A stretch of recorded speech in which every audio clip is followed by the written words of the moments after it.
방금 읽은 본문은 예수님께서 하늘로 오르신 이후 성령께서 강림하신 날, 이 사이 한 10일 기간인데 10일 기간의 내용이 기록된 것입니다. 짧은 기간이지만 이 내용에 이 10일 기간에 어떤 일이 일어났는지를 아주 구체적으로 잘 기록하고 있습니다.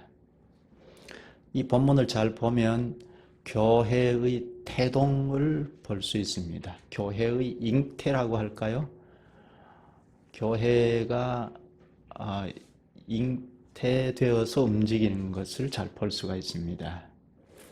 예수님께서 내 교회를 세우리라 하시고, 그리고 성령께서 강림하시기 직전에 이미 교회가 태동한 것을 볼 수 있습니다.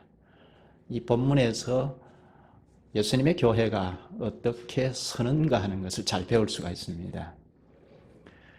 오늘 본문 12절을 보면 예수님의 승천을 목격한 사도들이 예루살렘으로 돌아왔다고 하죠.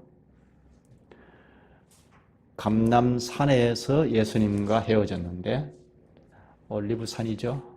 올리브산에서 예수님께서 하늘에 올라가시고 하나님께로 가시고 제자들은 그것을 보고 헤어졌습니다. 다시 만날 것을 기대하면서 예루살렘으로 돌아왔습니다.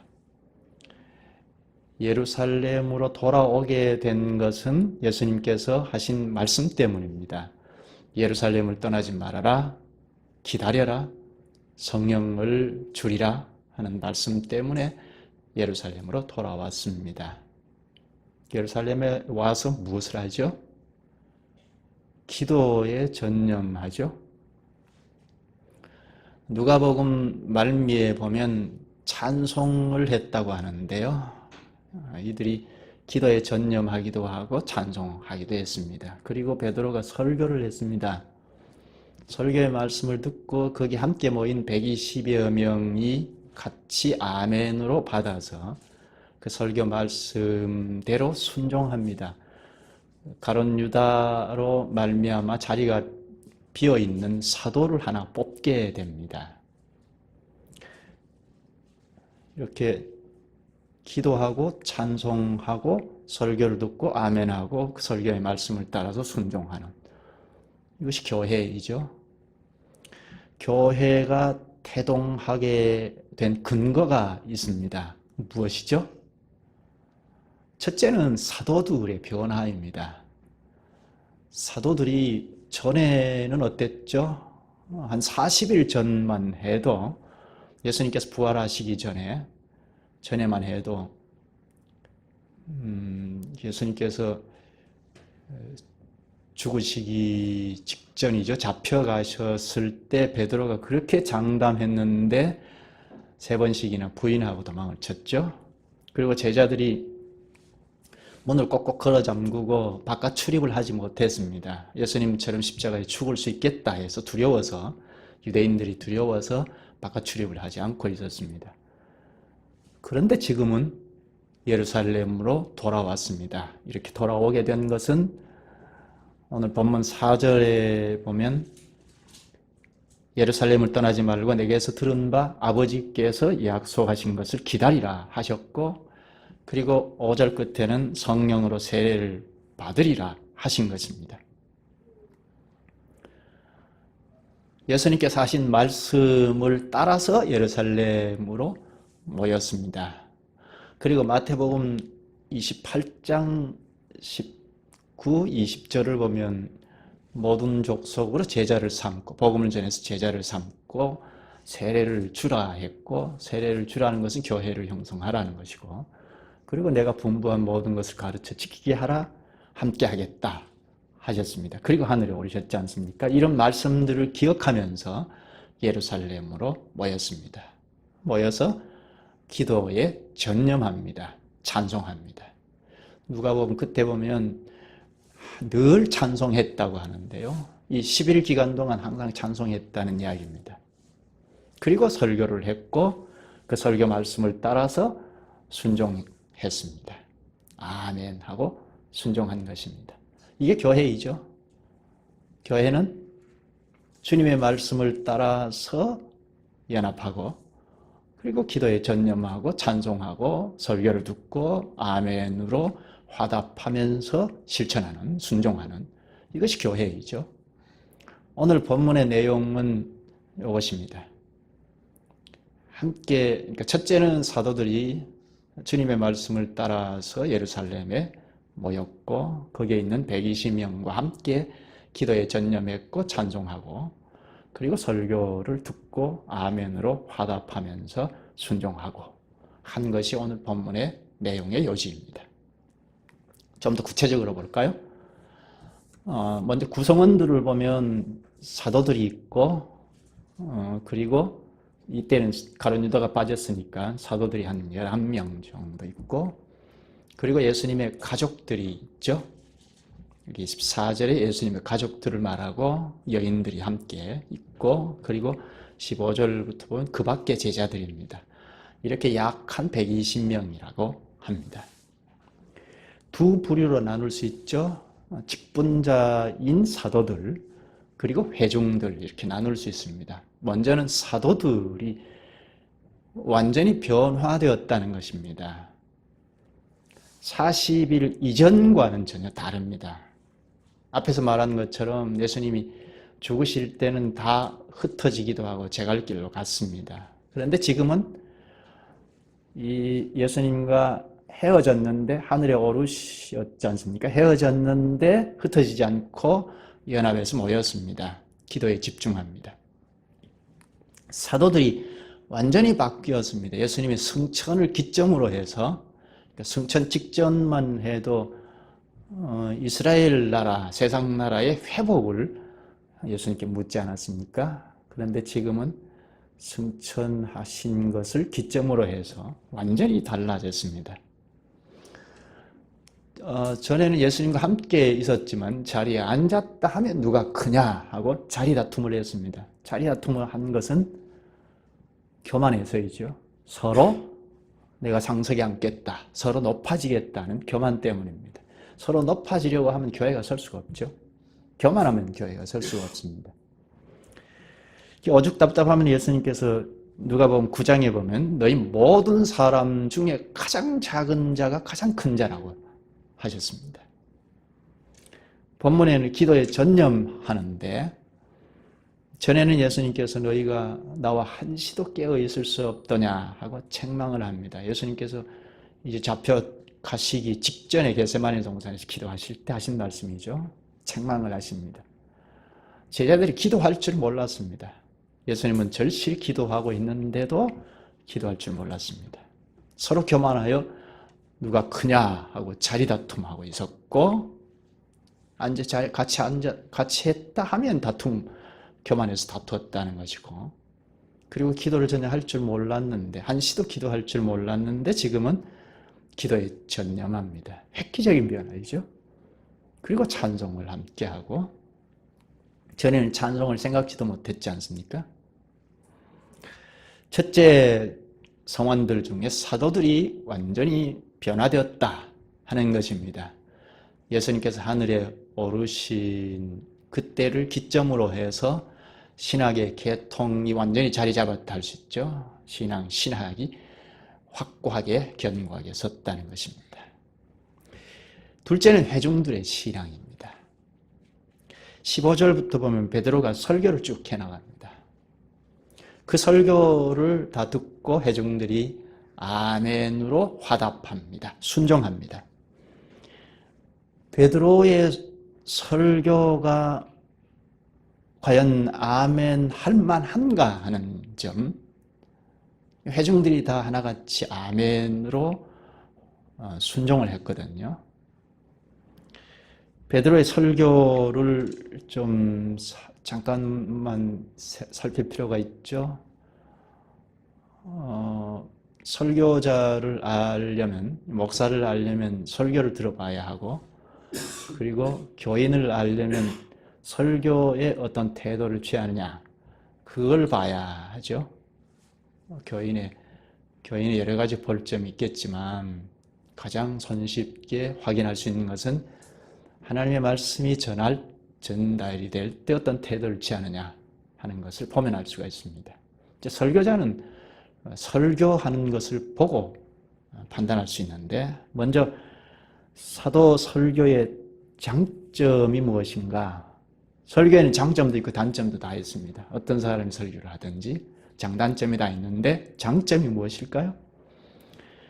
가룟 유다를 정확히 판단했다는 것입니다. 16절을 한번 볼까요? 형제들아, 성령이 다윗의 입을 통하여 예수 잡는 자들의 길잡이가 된 유다를 가리켜 미리 말씀하신 성경이 응하였으니 마땅하도다. 유다를 예수 잡는 자들이 길잡이가 되었다고 하죠. 원수들 예수를 잡아가려고 하는데 앞잡이가 되었다는 이야기죠. 국가로 말하면 매국노, 그렇게 말할 수 있겠죠. 예수님을 붙잡아 가도록 앞에서 앞잡이 노릇했다는 것입니다. 가룟 유다가 은 30에 예수를 넘겨주지 않았습니까? 여기 있습니다. 죽이십시오 하고 넘겨준 자입니다. 또 미리 말씀하신 성경이 응하였으니 합니다. 가룟 유다가 나쁜 짓 해서 잡혀서 나쁜 짓 했다 그런 정도가 아니고, 이것은 구약 성경이죠. 구약 성경의 예고가 성취되었다고 합니다. 그 다음 20절까지 유다가 어떻게 죽었는지 아주 소상하게 구체적으로 설계합니다. 한마디로 하나님의 저주를 받아 죽었다는 것입니다. 또한 이 죽음은 그냥 죽은 게 아니라 시편에서 예고한 것의 성취라고 합니다. 말씀에 근거하여 가룟 유다를 판단을 합니다. 이런 설교는 구약을 근거해서 성취되었다는 이 설교는 구약을 이해하지 아니하면 할 수가 없죠. 구약을 관통하는 이해력이 있어야죠. 구약에서 신약으로 관통하는 통찰력을 가져야 합니다. 이게 신학의 계통이죠. 신학 계통이 서 있는 자라야 할 수 있는 거죠. 신학의 계통이 서 있는 자의 설교가 있는 곳에 교회가 섭니다. 그런데 장점은 그렇고, 그러나 자리를 약간만 틀고 보면 단점이 전부이라고 할 수 있습니다. 이렇게 설교하면 안 되잖아요. 설교 내용에서 죽은 사람을 언급하고 그렇게 할 수 있나요? 요즘 이렇게 설교하면 쫓겨나기가 쉬워요. 더욱이 저주받아 죽었다는 식으로 하잖아요. 우리가 이런 설교를 들었다고 생각하십시다. 성원들 중에 배신하고 떠났는데 하나님의 저주를 받아서 죽어버렸다. 그 죽음의 구체적인 이야기도 하지 않아요? 설교 내용이 전부 유다에게 맞춰져 있습니다. 유다 이야기하고 설교가 끝났어요. 자리를 약간만 틀고 앉아서 보면 이리저리 다 걸리죠. 아주 나쁜 설교입니다. 유다를 2번 죽이는 거 아니냐 할 수 있잖아요. 그런데 이런 설교를 누가 아멘으로 받겠습니까? 근데 당시의 성원들은 다 사도들까지도 누구 하나 여기에 사족을 달지 않고 아멘으로 화답하면서 순종합니다. 하나님의 말씀으로 받았기 때문입니다. 그런데 이 설교를 대놓고 사족을 달거나 거부하거나 하는 사람은 없을 겁니다. 그렇게 잘 없죠. 그러나 돌아서서 불순종하죠. 순종 안 합니다. 안 따릅니다. 그런데 여기 회중들은 누구 하나 사족을 다른 사람이 없고 다 아멘으로 화답합니다. 하나님의 말씀으로 받았기 때문입니다. 그런데 이것이 우리 인간적으로 생각하면 참 받을 수 없는 내용입니다.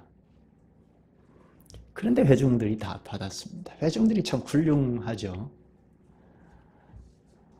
설교자가 아무리 탁월하게 설교한다 하더라도 탁월한 설교가 있겠는가 싶은데 하나님의 말씀을 잘 대언한다 하더라도 회중들이 거부하면 교회가 설 수가 없습니다. 과연 이렇게 설교해도 되는가?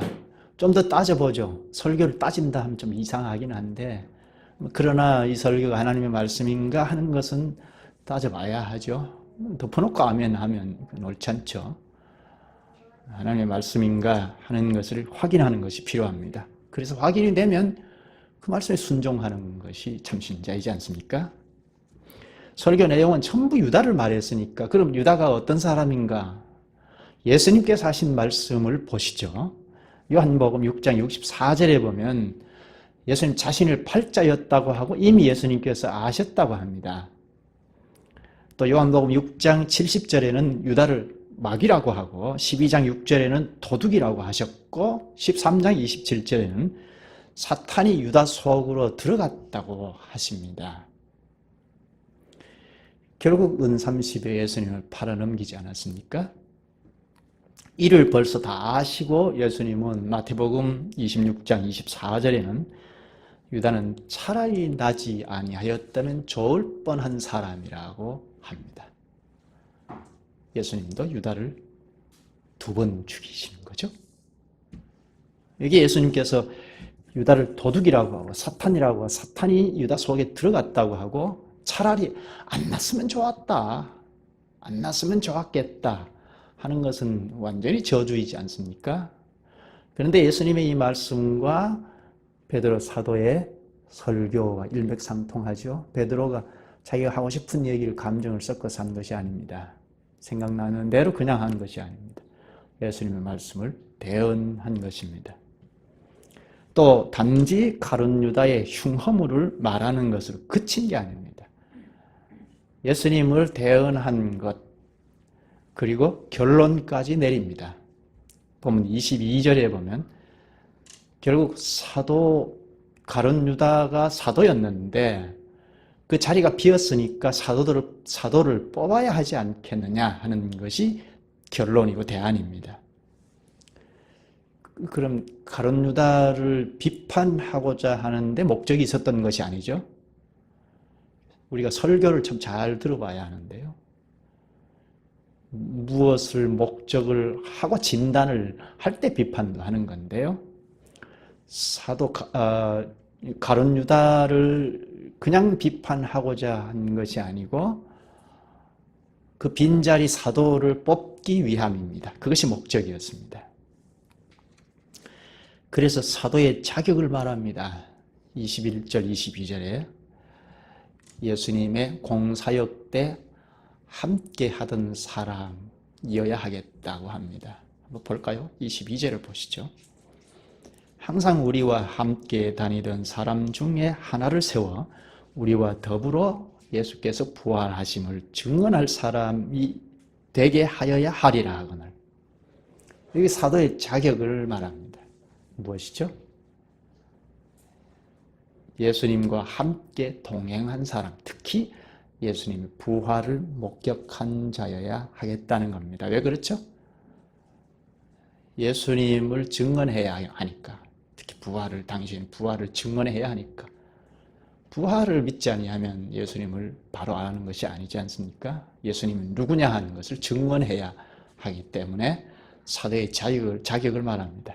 이렇게 설교를 하자 회중들이 다 아멘으로 화답했죠. 어떻게 했죠? 23절에 보면 그들이 2사람을 내세웠습니다. 유수도라고 하는 요셉 그리고 마띠아를 세웠습니다. 이것이 진정으로 아멘으로 화답하는 거죠. 아멘은 실행하는 거죠. 설교를 듣고 2사람을 세운 것은 설교자의 권위를 인정하겠다는 거죠. 회중들이 참 훌륭합니다. 교회가 서려면 이렇게 설교의 권위가 드러나야 합니다. 설교여야 하고 그리스도의 말씀을 대언하는 것이어야 하고 그러면 설교의 권위를 내세우는 것은 그리스도를 높이는 거죠. 설교했는데 아무런 반응이 없다면 참 어렵죠. 설교자는 말씀을 대언해야 한다는 것을 전제를 해야 하고, 결국은 신학의 문제이고, 그리고 회중은 설교대로 따라야 한다는 겁니다. 여기 본문의 베드로는 지휘자와 같습니다. 마치 지휘자와 같고, 이 회중들은 오케스트라와 같죠. 조화를 잘 이루어서 연합했습니다. 다른 사도들까지도 다 그 설교에 부복했습니다. 그리스도께 부복했다는 거죠. 어느 시대든지 교회가 설 때는 이렇게 설교여야 하고 그리스도를 높이는 대언이어야 하고 그 설교에 부복하는 회중들이 있으면 교회가 섭니다. 24절부터 말씀대로 두 사람을 천거해 놓고 다시 기도합니다. 왜죠? 추천은 사람들이 할 수 있지만 하나님께서 뽑아주셔야 하겠다는 겁니다. 하나님께서 택하셔야 하겠다는 겁니다. 24, 25절을 한번 볼까요? 그들이 기도하여 이르되 뭇 사람의 마음을 아시는 주여 이 두 사람 중에 누가 주님께 택하신 바 되어 봉사와 및 사도의 직무를 대신할 자인지를 보이시옵소서. 유다는 이 직무를 버리고 제 곳으로 갔나이다 하고 유다는 떠나버렸습니다. 여기 이 두 사람 중에 누가 주님께 택하신 바 되어 택하셔야 한다는 것, 봉사와 및 사도의 직무를 대신할 자인지를 보이시옵소서. 보이셔야 한다는 것. 사람이 택하는 게 아니고 사람은 천거할 뿐이고 주님께서 택하셔야 한다는 것. 누가 주님께서 택한 자인지 보여주셔야겠다는 것. 이걸 놓고 기도하죠. 이게 기도입니다. 기도는 내가 이걸 원하는데 주십시오 하고 내 뜻을 관철하는 게 아닙니다. 하나님의 마음을 움직이는 게 기도라고 하는 사람이 있는데요. 기도는 사람의 마음을 움직이는 것이 아니고 하나님의 마음을 움직인다 하는데 그럴듯하지만 그렇지 않습니다. 기도는 하나님의 뜻을 찾아서 내가 거기에 순종하겠다는 결단이 기도입니다. 기도는 교제, 대화잖아요. 나도 말하지만 주님께서도 뭐라고 말씀하시는가를 보고 그 말씀에 나를 쳐서 복종시키는 것이 기도의 결과이죠.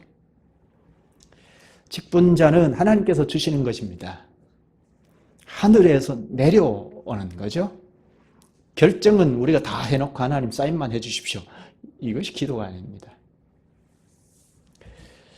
이들이 얼마나 기도했는지는 잘 알 수가 없습니다. 그런데 짐작을 해보면 예수님께서 승천하신 다음에 성령을 보내실 때까지 사이가 10일 동안인데 11일간 며칠은 했을 것입니다. 사도들이 전에는 기도할 줄 몰랐다고 했죠. 기도할 줄 몰랐습니다. 그런데 지금은 며칠을 집중하여 기도합니다. 사도가 중요하기 때문에 사도를 자꾸 언급하는데요. 기도에 집중하는 건 예수님께 배워본 거죠. 예수님께서 늘 습관을 쫓아 기도하셨습니다. 누가복음 5장이나 6장, 9장, 11장 1절에 보면 예수님께서 습관을 쫓아서 기도하셨다고 합니다. 특히 죽음을 앞에 두고는 절실히 기도하셨습니다. 그것을 제자들이 다 보지 않았습니까? 그리고 예수님처럼 회중들도 기도에 집중합니다. 그리고 난 다음에 마띠아를 제비를 뽑아서 사도로 세웁니다. 이 제비 뽑는 방식은 구약의 하나님의 뜻을 묻는 방식인데요. 이때까지 구약 방식으로 제비를 뽑아서 마띠아를 사도로 세웁니다. 그런데 성령이 강림하신 이후에는 제비 뽑는 일이 나타나지 않습니다. 왜죠? 성령께서 하나님의 뜻을 가르치시기 때문입니다. 어떻게 가르치시죠? 말씀을 쓰셔서 깨닫게 하셔서 가르치시기 때문에 더 이상 제비 뽑을 일은 없습니다. 말씀을 잘 깨달으면 하나님의 뜻을 찾을 수 있기 때문입니다. 말씀을 맺을까요? 교회가 서려면 첫째는 말씀이 있어야 한다는 것. 예수님의 교회여야 하니까 예수님의 말씀을 대언할 수 있어야 한다는 것, 그리고 그 말씀을 순종하는 자들이 있으면 교회가 됩니다. 첫째, 말씀의 대언자가 분명히 있어야 하고, 그리고 둘째는 회중들이 말씀을 하나님의 말씀으로 잘 받아 순종해야 합니다. 사도 일행들이 복음을 여기저기 전하러 다니면서 데살로니가 교우들에게 칭찬의 말을 합니다. 사람의 말로 받지 아니하고, 데살로니가전서 2장 13절인데요. 너희들이 사람의 말로 받지 아니하고 하나님의 말씀으로 받음이니 진실로 그러하도다. 이 말씀이 또한 너희 믿는 자 가운데서 역사하느니라 합니다. 사도 일행들은 주님의 말씀을 대언했을 것이고, 그 말씀을 데살로니가 교인들은 하나님의 말씀으로 받았다 하고 칭찬을 합니다. 그 말씀이 사람 마음에서 역사한다 합니다. 말씀을 전하고 그 말씀을 말씀으로 받을 때 교회가 섭니다. 초대교회가 성령님 강림하시기 직전에 이미 예수님의 교회가 태동한 것은 말씀이 전해졌기 때문입니다. 그리고 회중들이 그 말씀에 순종했기 때문입니다. 아멘으로 받았다는 겁니다. 아멘은 아멘 할렐루야 입에 발린 소리라 하는 것이 아니고 실행하는 겁니다. 그 말씀을 따라서 순종하는 것이 아멘이죠. 여기 실천하고도, 그러니까 두 사람을 천거하고도 기도를 다시 하죠. 이것은 주님께서 뽑아 주셔야 하겠다는 겁니다. 하나님께서 택하셔야 하기 때문입니다. 기도할 때 하나님께서 가르쳐 주십니다. 지금은 성령 시대이니까 성령께서 말씀으로 인도하셔서 주님의 음성을 듣게 하십니다. 하나님께서 가르쳐 주시는 대로 따르면 주님의 교회로 서나갑니다. 이렇게 하여 교회가 이제 예수님의 뒤를 이어서